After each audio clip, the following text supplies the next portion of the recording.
네, 우리 이 시간 함께 나눌 하나님의 말씀은 요한복음 2장 23절에서 25절까지입니다.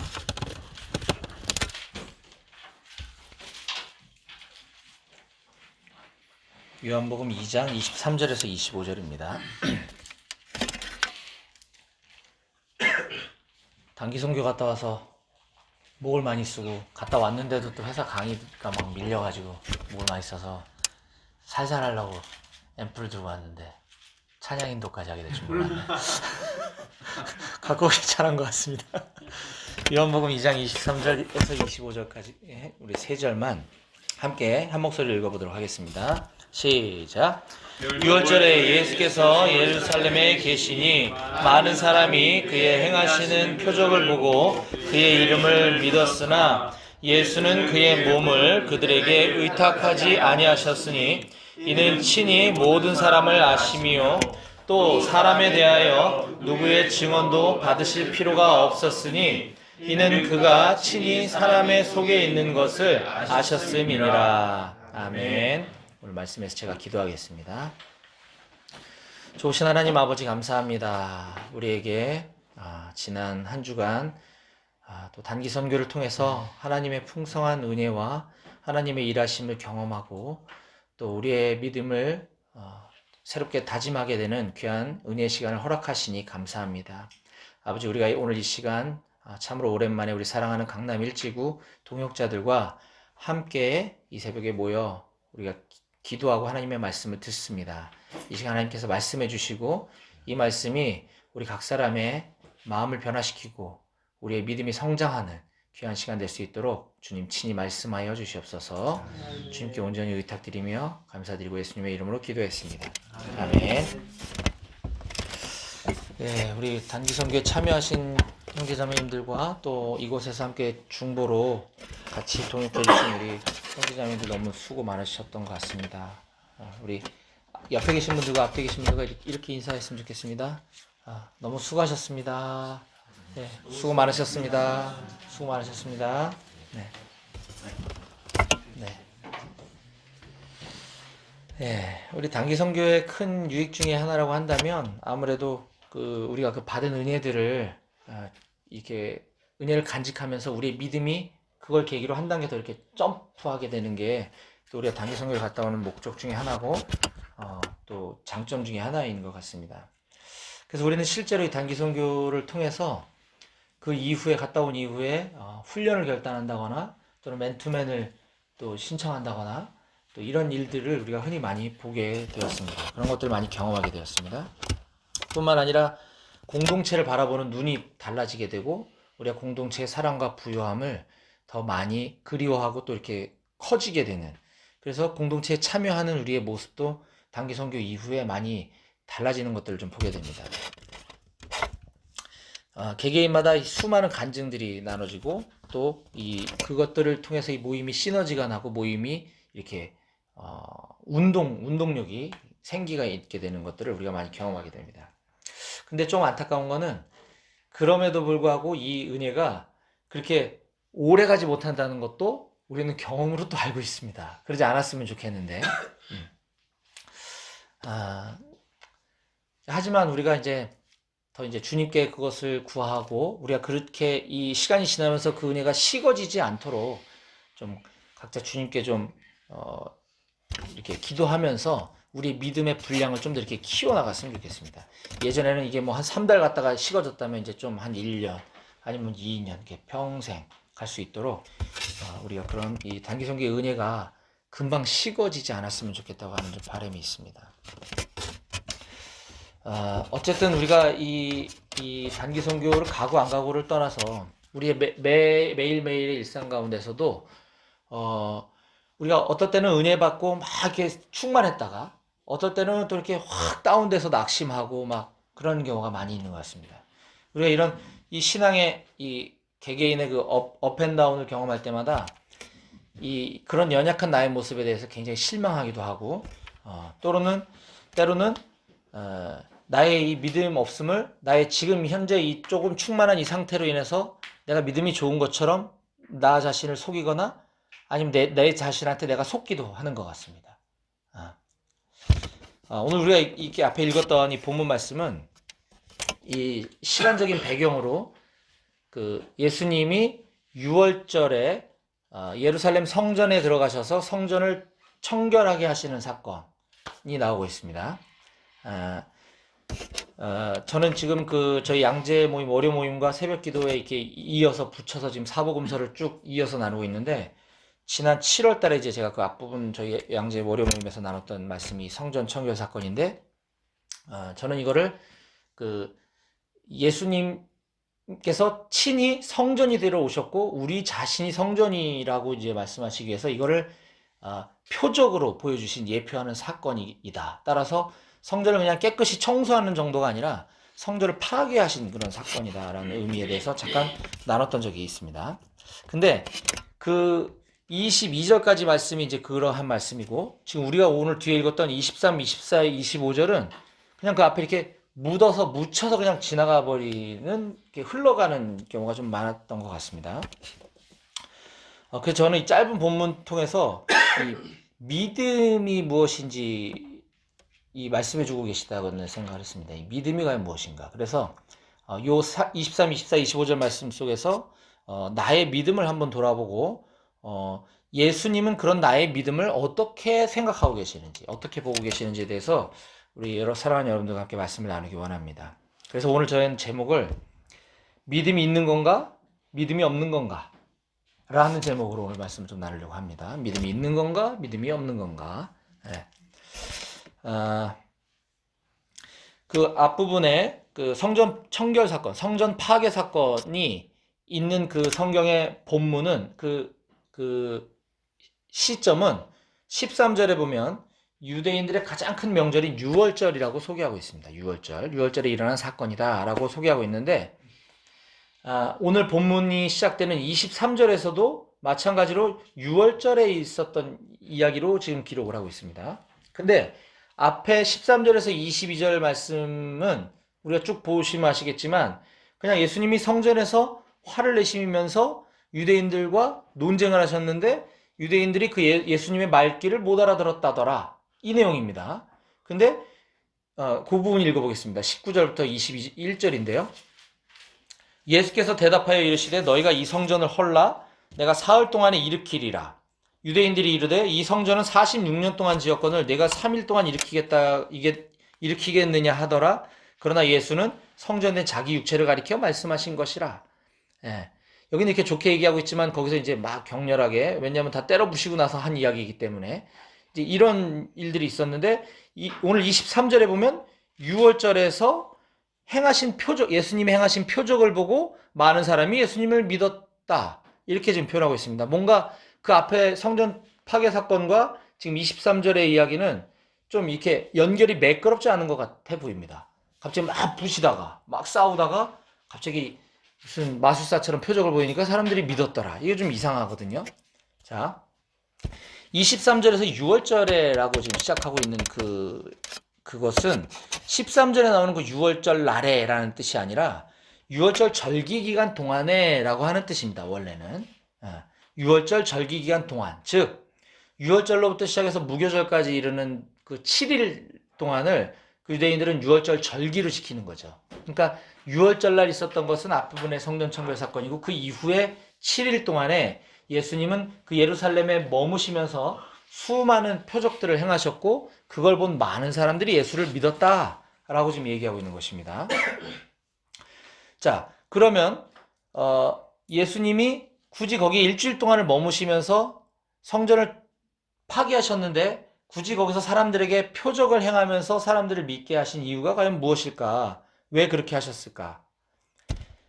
예수님이 이 구약의 완성자로서 또 인류를 구원하기 위한 메시아로서 이 땅에 오신 그 구속 사역이 시작되었음을 이정표로 보여주는 사건이다라는 것입니다. 이게 제가 몇 번 나눴지만 이 사건을 기적을 그냥 행하셨다, 단순히 뭐 이적을 보이셨다라고 하지 않고 요한은 표적을 보이셨다라는 단어를 의도적으로 요한복음에 많이 기록하고 있습니다. 이 표적이라고 하는 단어가 요한복음에 무려 17번이나 쓰여지는데 그 뜻은 이정표, 표지판이라는 뜻입니다. 즉 예수님이 마술을 딱 행했으니까 나는 하나님이야 이걸 보여주기 위한 게 아니라 우리가 오늘날 흔히 사람들이 많이 추종하는 병든 자를 낫게 하니까 예수님을 믿고 이런 차원이 아니라 예수님이 앞으로 행하실 일들에 대한 방향을 제시하기 위한 게 표적이다라고 하는 것이죠.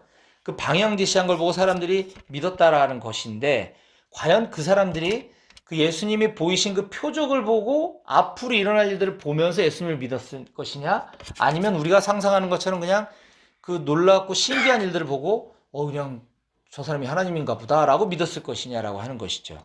거기에서 이제 믿음이 있느냐 없느냐를 우리가 좀 살펴보려고 하는 것인데 자, 많은 사람들이 예수님 보이신 이 표적을 보고 예수님을 믿었다라고 성경에 기록하고 있지만 그 뒤에 보면 우리 오늘 본문에 보면 그 믿음이 왠지 진짜 믿음이 아닐 것 같은 뉘앙스로 지금 소개가 되고 있습니다. 23절, 24절을 제가 읽어볼게요. 6월절에 예수께서 예루살렘에 계시니 많은 사람이 그의 행하시는 표적을 보고 그의 이름을 믿었으나 예수는 그의 몸을 그들에게 의탁하지 아니하셨으니 이는 친히 모든 사람을 아심이요. 이게 좀 이렇게 뉘앙스는 알 것 같으나 말이 무슨 말인지 좀 어렵습니다. 이거를 다른 번역본으로 보면 그 의미가 조금 더 분명해집니다. 23절 제가 현대어 성경으로 읽어볼게요. 예수께서 6월절 축제 기간 동안 아까 제가 말씀드렸죠. 6월절에가 아니고 6월절 축제 기간 동안 예루살렘에서 많은 이적을 행하신 것을 본 사람들은 예수야말로 메시아이시라는 사실을 믿었으나 예수께서는 그들을 신임하지 않으셨다. 그것은 누가 예수께 말씀드리지 않아도 예수께서는 인간의 마음을 너무나 잘 알고 계시기 때문이다. 즉 사람들이 예수님을 믿었다라고 스스로 생각했고 사람들끼리 서로 그렇게 이야기했지만 예수님은 그들의 그 믿음을 신뢰하지 않으셨다라는 거죠. 왜냐하면 사람들의 마음을 예수님이 너무 잘 알고 계셨기 때문에. NLT 성경에도 24절을 이렇게 이야기합니다. But 그러나 Jesus didn't trust them. 예수께서는 didn't trust them. 그러니까 신뢰하지 않았다라는 거죠. 방금 들었던 것처럼 영어 성경과 원래 헬라어 성경에는 24절 앞부분에 그러나라고 하는 접속사가 들어있는데 우리 성경에는 그게 좀 생략되어 있습니다. 이 그러나라고 하는 접속사. 즉 그러나를 넣어서 읽으면 이 23절에서 이야기하는 그 사람들의 믿음과 예수님이 그들의 믿음을 바라보는 그 믿음의 갭이 얼마나 큰지를 좀 느낄 수 있습니다. 23절에서 그들은 예수님의 표적을 보고 믿었다. 그러나 예수님은 그들의 믿음을 신뢰하지 않았다. 이 얘기인 것이거든요. 23절의 믿음과 24절에 예수님이 바라보는 그 믿음의 차이는 너무나 크다라는 것을 알 수 있는 거죠. 자, 23절에서 그 믿었다라고 하는 단어가 24절에서 예수님이 그의 몸을 그들에게 의탁하지 아니하셨다고 하는 이 의탁하지라고 하는 단어와 같은 단어로 쓰여져 있습니다.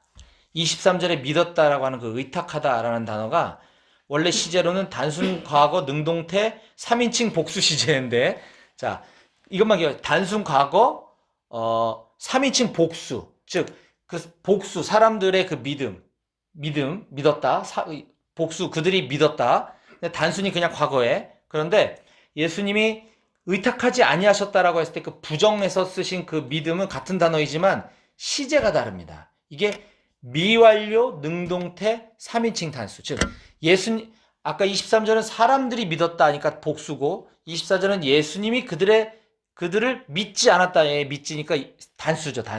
단수인데 미완료 능동태 시제로 썼다는 거죠. 미완료. 예수님은 그들의 믿음이 쟤네들 믿음 없는 거야. 이게 아니고 아직 쟤네들 믿음이 없는 상태구나 라는 것이죠. 같은 단어를 시제를 달리하면서 지금 요한이 의도적으로 이렇게 기록하고 있는데 그렇다면 23절에 그 사람들의 믿음은 과연 믿음이 있는 건가요? 없는 건가요? 도대체가 헷갈려요. 애매합니다.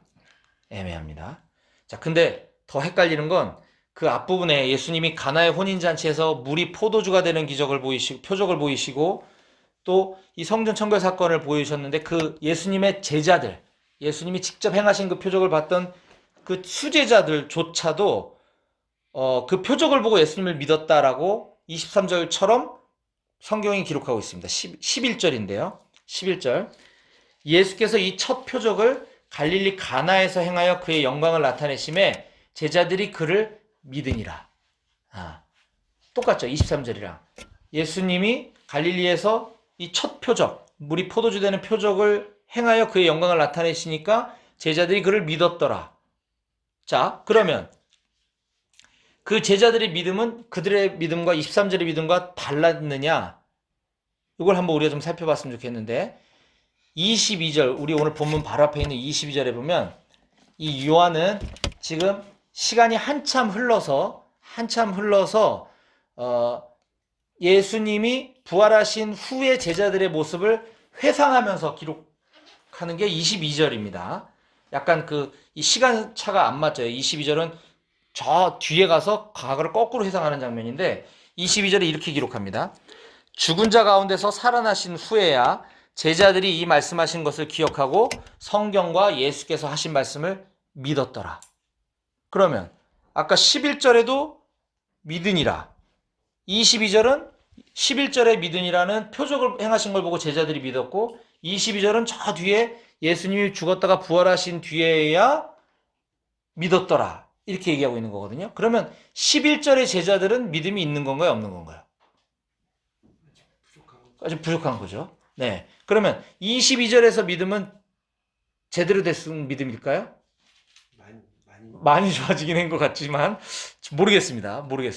자, 22절의 믿음은 어떤 믿음인지 이제부터 그러면 그들은 예수님의 부활을 경험했기 때문에 예수님의 십자가 죽으심과 부활을 경험했기 때문에 진짜 믿음이 확 생긴 건가? 자, 마태복음 28장 16절 17절 한번 보겠습니다. 마태복음 28장 16절 17절. 마태복음 28장 16절 17절을 여러분들이 한번 한 목소리 읽어주셨으면 감사하겠습니다. 28장 마태복음 28장 16, 17절 시작. 열한 제자가 갈릴리에 가서 예수께서 지시하신 산에 이르러 예수를 배웠고 경배하나 아직도 의심하는 사람들이 있더라. 아멘. 11제자가 갈릴리에 가서 예수께서 지시하신 산에 이르러 예수를 배웠고 경배하나 아직도 의심하는 사람들이 있더라. 누가요? 11제자들 중에. 이 말씀 바로 뒤에 우리가 너무나 잘 아는 주님의 지상대 위임 명령이 나옵니다. 우리가 수도 없이 듣고 암송하고 또 듣고 했었던 그 The Great Commission, 예수님의 그 위대한 지상 명령. 저는 특히나 우리 모임에서 비전반을 제가 오랫도록 하고 있기 때문에 모임에 새로 오신 분들이 올 때마다 이 말씀을 수도 없이 나눴던 말씀입니다.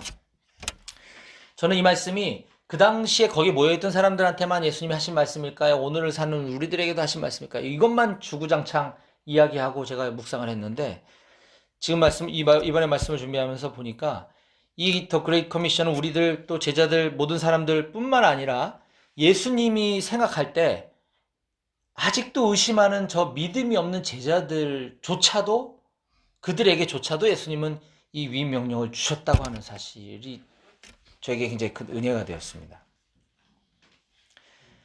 예수님이 아까 23절에서 그 예수님이 행하신 그 표적을 보고 예수님을 믿었다라고 하는 사람들에게 너희들은 믿음이 없는 거야. 과거 완료. 끝이라고 하지 않으시고 미완료 상태로 그냥 남겨두셨던 것처럼 그들의 믿음은 아직 끝난 게 아니야. 없는 게 아니야.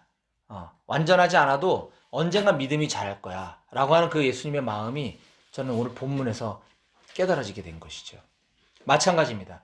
주님이 지상대 위임 명령을 주셨던 그 자리에 모여있었던 제자들, 그들 역시 예수님의 십자가의 죽으심과 부활을 실제로 목격한 그들조차도 아직 예수가 메시아인지를 의심하고 있는 그들에게 예수님께서는 지상대 위임 명령을 부탁하셨다고 하는 겁니다. 사랑하는 여러분, 여러분들 지금 믿음이 있는 상태입니까? 없는 상태입니까? 또는 믿음이 좋은 상태입니까? 믿음이 연약한 상태입니까? 이거 얘기하기는 참 어렵습니다. 혹시 지금 나의 믿음은 굉장히 좋은 상태에 있어 라고 생각하고 계신 분이 있지는 않나 모르겠습니다. 반대로 지금 내 상태를 보니 단기 성경할 때는 충만했다가 갔다 오면 또 그냥 옛날로 돌아가고 터키에서는 충만했는데 지금 직장에 가니까 또 옛날로 돌아간 나의 모습을 보면서 혹시 실망해하거나 나 자신의 믿음이 이래서 되겠나라고 불안해하고 계시는 여러분들이 있지는 않으신지 모르겠습니다. 물론 우리가 그 받은 은혜를 오랫동안 간직하면서 믿음을 더욱 성장시켜야 되는 것은 우리 입장에서는 당연히 그래야 됩니다. 그러나 우리 스스로는 그렇게 할 수 있는 아무런 능력이 없는 걸 우리가 너무나 잘 알고 있습니다. 우리가 노력하고 우리가 막 이렇게 한다 그래서 우리의 믿음이 막 좋아지거나 그러는 것이 아니죠. 예수님이 우리가 그런 사람이라는 것을 더 잘 알고 계십니다. 그렇지만 그럼에도 불구하고 이렇게 형편없고 믿음이 오르락 내리락 성격도 좋았다가 나빴다가 충만했다가 바닥쳤다가 이런 우리 자신조차도 인내하고 기다리시고 계시는 그 예수님을 좀 생각해 봤으면 좋겠습니다. 우리 이 시간에 주님 앞에 좀 더 겸손한 모습으로 솔직하게 기도로 나아갔으면 좋겠습니다. 나는 지역 대표야. 나는 사역자야. 나는 월요 순장이야. 나는 뭐 비비비 몇 년 차야. 나는 무슨 훈련을 뭐 몇 단계까지 받았어. 이런 부끄러운 모습, 교만한 모습으로 우리의 믿음 없음을 위장하지 않았으면 좋겠습니다. 이 시간에 우리가 더욱더 겸손한 마음으로 이렇게 믿음 없는 내 자신을 끝까지 인내하고 기다리고 계시는 주님 앞에 겸손히 우리의 믿음을 고백하며 나아가시겠습니다. 이 시간에 이곳에 함께하고 계시는 우리 주님을 바라봅시다. 우리의 믿음을, 우리의 자신을 솔직하게 주님 앞에 고백해드리면서 주님 보좌 앞에 나아가시겠습니다. 함께 기도하시겠습니다.